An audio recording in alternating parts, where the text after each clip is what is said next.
The Buddhist society of इंडियाचे निष्ठावान प्रवचनकार पीजे भोसले गुरुजी यांचा हा परिवार आहे, ज्यांनी संपूर्ण आयुष्यभर धम्माच्या प्रचार प्रसारासाठी आयुष्य वेचलेलं आहे, धम्म पेरलेला आहे. त्यांच्या 5व्या स्मृतिदिनानिमित्त काय करू शकते किंवा आम्ही काय करू शकतो, तर मला एक संकल्प बाळगला. 2 मे 2026 रोजी पीजे भोसले गुरुजींचा 5वा स्मृतिदिन आहे.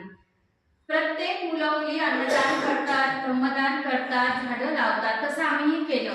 पण त्याच्या व्यतिरिक्त धम्माचा प्रचार प्रसार आपण कसा करू शकतो? 21 डिसेंबर 2024 रोजी एक दिवसीय विपश्यना शिबिर युनायटेड नेशनने आयोजित केलं होतं मागच्या वर्षी पहिल्यांदा. तर आपण ऑनलाईन धम्म प्रवचनाचं अरेंजमेंट केलं. सारनाथ येथे जिथे भगवंतांनी पहिला धम्माचा उपदेश केला, तिथून डॉक्टर धम्मसिंग भाथेरो यांचे प्रवचन आपण आयोजित केलं होतं. ते प्रवचन असं होतं की उपोषण आणि विपश्यना याचे दैनंदिन जीवनातील